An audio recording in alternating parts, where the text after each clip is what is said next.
Hello all. Ninth में chemistry, bio और math की कुछ क्लास चल चुकी हैं। जिस आपने फिज़िक्स के बारे में अभी कुछ भी नहीं पढ़ा है, तो आइए आज फिज़िक्स के बारे में थोड़ी जानकारियाँ ले लेते हैं। उसमें 5 चैप्टर है। पहला चैप्टर है गति, मोशन। इसमें आपको क्या क्या पढ़ना है इसको मैंने लिख दिया है, और साथ में ये बुलेट पॉइंट भी बनाया है जिससे आपको पता चल जाए कि सबसे ज़्यादा इम्पोर्टेंट कौन सा है। गति में आपको पढ़ना है दूरी, विस्थापन, चाल, वेग, ये सब पढ़ना है। उसका सूत्र, उसका परिभाषा जानना है। फिर उसमें अंतर क्या होता है एक दूसरे में, उसको डिफाइन करना है। उसके बाद उसको ग्राफ के द्वारा हमको पढ़ना है। ग्राफ तो आप मैथ्स में देख ही चुके होंगे, तो उसी आधार पे हम दूरी, समय इत्यादि को ग्राफ पे निरूपित करेंगे। फिर उसी ग्राफ के द्वारा हम गति के समीकरण का निगमन करेंगे। फिर अंतिम में ये टॉपिक पढ़ेंगे। तो आइए गति के बारे में जानते हैं क्या है गति। ये जो आपने बुलेट पॉइंट देखा होगा, इसका मतलब है कि ये दोनों बराबर में इम्पॉर्टेंट हैं। उसके बाद इसका नंबर आएगा, उसके बाद ये। आइए जानते हैं गति क्या है। जैसे आप जानते होंगे कि रोज़ सड़क पे गाड़ियों का चलना, किसी का दौड़ना, या आपके हृदय का मतलब धड़कना और आपके शरीर में रक्त का संचार होना, ये सब गति के द्वारा ही संभव है। ये सब तो आपको दिखाई देता है, लेकिन तो कभी कभी ऐसा भी होता है कि जो हमको दिखाई नहीं देता उसमें भी गति होता है। जैसे कि सूर्य, पृथ्वी भी चक्कर लगाती है, लेकिन हमको दिखाई नहीं पड़ता है। गति कई प्रकार की होती है, जैसे सरल रेखीय गति, आवर्ती गति, घूर्णन गति, दोलन गति, एक समान वृत्तीय गति। उसमें सबसे पहले हमको आज उसके ज़्यादातर सरल रेखीय गति के बारे में जानना है। उसके बाद अंतिम में हमको जानना है एक समान वृत्तीय गति। आइए जानते हैं सरल रेखीय गति क्या है। सरल रेखीय गति में आपको पता होना चाहिए कि दूरी और समय का बहुत उसमें रोल होता है। सरल रेखीय गति का मतलब होता है कोई वस्तु, मान लो कोई ऑब्जेक्ट है, ऑब्जेक्ट मतलब वस्तु। यहाँ बिंदु, इस बिंदु को क्या कहते हैं? मूल बिंदु। मूल बिंदु किसे कहते हैं? जैसे आपको कहना हुआ कि आपका स्कूल आपके घर से 2 किलोमीटर उत्तर दिशा में है, तो आपने ये कहा पहले ना कि आपके घर से, तो किसको सापेक्ष मान के आपने उसकी दूरी का निर्धारण किया? अपने घर को। तो आपका जो घर है वो मूल बिंदु है। तो मूल बिंदु यहाँ है। यहाँ से कोई वस्तु मान लो कि ऐसे जा रही है, इस बिंदु को भी क्रॉस की, यहाँ भी गई, यहाँ से जाते हुए यहाँ तक। अभी ये यहाँ पे पहुँची, उसने कुल कितनी दूरी तय की? 60। और किसमें? किलोमीटर में। कोई वस्तु कितनी दूरी तय की? यहाँ से यहाँ तक पूरा 60 किलोमीटर तय की। लेकिन कुल तय, मान लो कि कोई वस्तु यहाँ से चल के यहाँ तक गई, फिर यहाँ से यहाँ तक आई। अब बताना है कि कुल दूरी क्या है। यहाँ से तो आपने बता दिया कि 60 किलोमीटर होगी। यहाँ बताना होता तब आप कहते 55 है, यहाँ कहना होता तो आप 35 कहते। लेकिन अब कहा जा रहा है कि यहाँ से जाके यहाँ तक, फिर यहाँ से फिर वापस आके यहाँ भी आई, तो आप दूरी क्या है? ओ ए कितना है? 60। फिर कितना है? यहाँ से कहाँ आई? यहाँ। ए सी कितना है? 5 का अंतराल है। 5, 10, 15, 20, 25, 30, फिर 35। कितना हुआ? 35।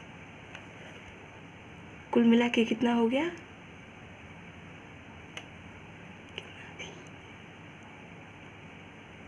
95 किलोमीटर। कुल तय दूरी कितनी हो गई?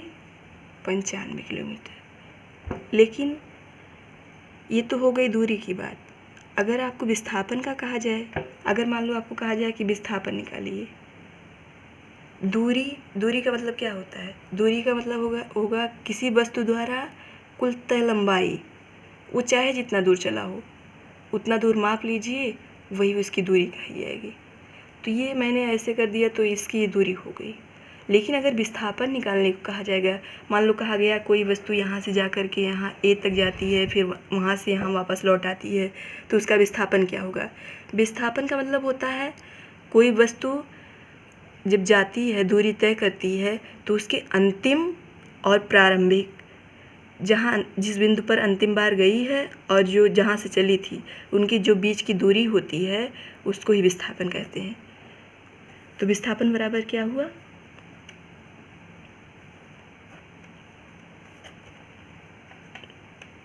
यहाँ लिखने में प्रॉब्लम हो रही, अंतिम स्थिति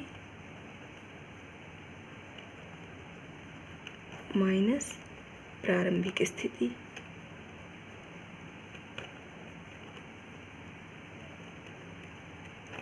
जैसे आपको कह दिया जाए कोई वस्तु यहाँ से चली यहाँ तक, कितना दूरी तय की? 60 किलोमीटर। लेकिन फिर कहा गया कि वहाँ से फिर वापस भी हो गई, अब कितना दूरी तय की? तब भी 60 किलोमीटर तय की। तो कुल कितना हो गया? 60 माइनस 60 बराबर 0। आपने देखा अगर इतना ही तय करते, अगर दूरी का बात होता तो ये 60 की, फिर इधर से आई तब भी 60 की, तब कितना हो जाता? 120 हो जाता। लेकिन विस्थापन की बात हो रही थी। विस्थापन क्या होता? अंतिम स्थिति माइनस प्रारंभिक स्थिति। तो विस्थापन क्या हो गया? 0 हो गया। जबकि दूरी क्या हो जाता? वो और ज़्यादा हो जाता। तो विस्थापन और दूरी में अंतर आपको समझ में आ गया होगा। आइए फिर और जानते हैं। अगर मान लो आपको कहा जाए कि यहाँ से कोई वस्तु यहाँ तक गई, फिर वहाँ से वापस नहीं लौटी, अब विस्थापन क्या है? दूरी तो 60 ही होगी, 60 किलोमीटर होगी, लेकिन विस्थापन होगा 60, और यहाँ जो प्रारंभिक स्थिति क्या थी? 0 किलोमीटर। तो 60 माइनस 0 कितना हुआ? 60 किलोमीटर। तो इस तरह से ज़रूरी थोड़ी ना है कि दूरी और विस्थापन एक ही हों। दूरी अलग हो सकती है, विस्थापन भी अलग हो सकता है, दूरी और विस्थापन बराबर भी हो सकते हैं।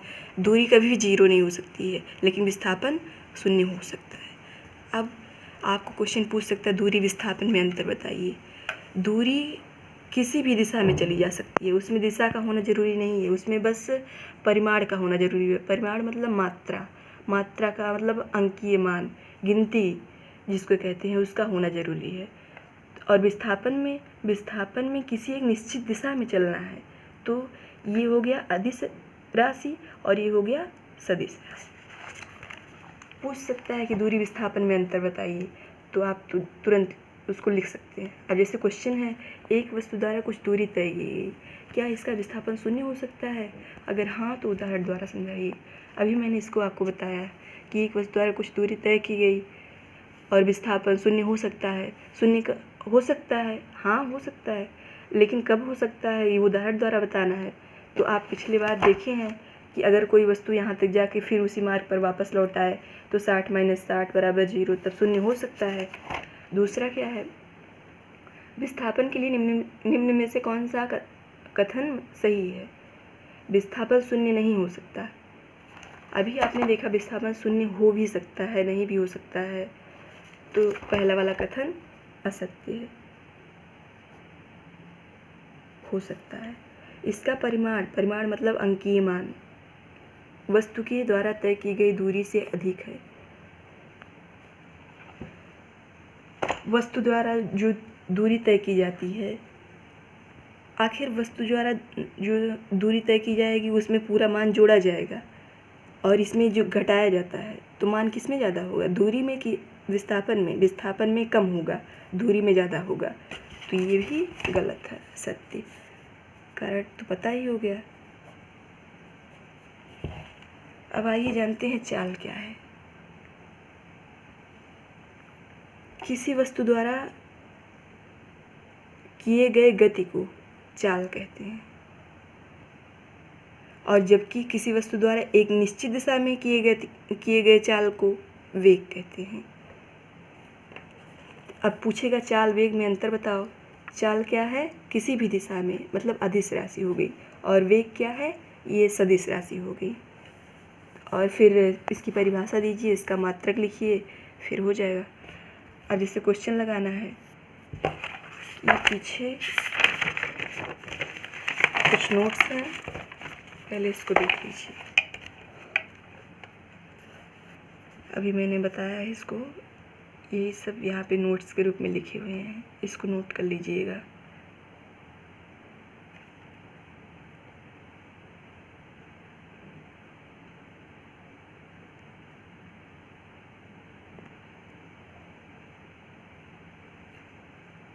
देखिए चाल, अभी मैंने बताया चाल क्या था। अब चाल के कितने प्रकार होते हैं? चाल लगभग प्रकारों के आधार पे लगभग 4 होते हैं। पहला हो गया कांस्टेंट स्पीड, स्थिर। इसमें गति परिवर्तित नहीं होती। जब कोई खड़ी कार है, उसमें जब उसको चाबी लगा के उसको ऐठा नहीं जा रहा है तो कैसे गति उसमें परिवर्तित होगी? तो उसको स्थिर गति कहते हैं, स्थिर चाल कहते हैं। चेंजिंग स्पीड, परिवर्ती गति। जैसे मान लो कभी गाड़ी को, मान लो आप साइकिल चलाते हैं तो आप कुछ दूर जाते हैं, फिर और तेज़ी से मन करता है और तेज़ी से पहुंच जाए स्कूल, तो और उसका वेग और तेज़ कर देते हैं, तो वही गति में परिवर्तन, तो चेंजिंग स्पीड हो गया। एवरेज स्पीड, एवरेज स्पीड का मतलब होता है एक निश्चित चाल से चलते हुए। औसत चाल का मतलब होता है कुल दूरी बटा कुल समय। औसत का मतलब होता है कुल। तात्कालिक गति, दिए गए समय में गति। जैसे आपको कहा जाए कि आपको 5 मिनट में किसी निश्चित स्थान 20 किलोमीटर पहुंचना है, तो क्या हो गया? तात्कालिक गति।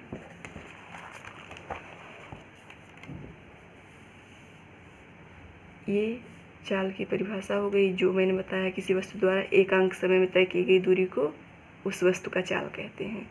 चाल बराबर दूरी बटा समय, बहुत दिन से आपने पढ़ा होगा, तो v बराबर s/t इसको लिखा जा सकता है। दूरी का मात्रक होता है मीटर और समय का मात्रक सेकंड, सबसे छोटा सेकंड होता है, तो मीटर प्रति सेकंड, इसको इस तरह से भी लिख सकते हैं, मीटर प्रति सेकंड हो गया, या ऐसे भी लिख सकते हैं, जब मीटर प्रति सेकंड इसको ऊपर ले जाएंगे प्लस में है तो क्या हो जाएगा? मीटर इंटू सेकंड माइनस 1, इस तरह भी लिख सकते हैं। या इसका दूसरा मात्रक है किलोमीटर प्रति घंटा। अदिश राशि है चाल। मैंने बताया है कि चाल किसी भी दिशा में हो सकती है, उसमें परिमाण बस आंकिक मान होता है, जरूरी नहीं कि दिशा हो। तो चाल अदिश राशि है, उसमें परिमाण होता है, बस दिशा नहीं होती है। वेग, दिए गए समय दर में वस्तु के विस्थापन को वेग कहते हैं, या निश्चित दिशा में चाल को वेग कहते हैं। वेग बराबर विस्थापन बटे समय, ये उसका इसका सूत्र हो गया। सदिश क्या है? सदिश का मतलब होता है परिमाण और दिशा जिसमें दोनों उपस्थित होता है। तो वेग का मतलब क्या होता है? इसमें दिशा भी होती है और परिमाण तो होता ही है, तो यह सदिश राशि है। अब जैसे क्वेश्चन पूछ लेगा चाल एवं वेग में अंतर बताइए, उसमें पूछा था दूरी एवं विस्थापन में अंतर बताइए, तो इसको आप आराम से कर सकते हैं। जैसे क्वेश्चन कभी कभी पूछ लेता है औसत चाल बताइए, तो औसत चाल के लिए सूत्र होता है औसत चाल बराबर कुल समय, मतलब कुल दूरी बटे कुल समय। जैसे इसमें चाल था तो औसत लग गया, तो औसत मतलब कुल होता है, तो इसके आगे कुल लग गया, इसके आगे भी कुल लग गया, तो हो गया कुल दूरी बटे कुल समय। तो औसत चाल बराबर तय की कुल दूरी बटे कुल समय अंतर। अब जैसे एक क्वेश्चन लगाना है उसी सूत्र पे, एक वस्तु 20 मीटर की दूरी कितनी हो गई? 20 मीटर। समय कितना हो गया? 5 सेकंड। और वही वस्तु फिर से पुनः दूरी 20 मीटर, और समय फिर कितना लेती है? 3 सेकंड। अब पूछ रहा है कि वस्तु की औसत चाल क्या है। औसत चाल का मतलब आपने पढ़ा है कि कुल दूरी बटे कुल समय। कुल दूरी मतलब दोनों दूरियों को जोड़ना पड़ेगा, तो 20 कितना हो गया? कुल दूरी बराबर 20 + 20 बराबर 40 मीटर। कुल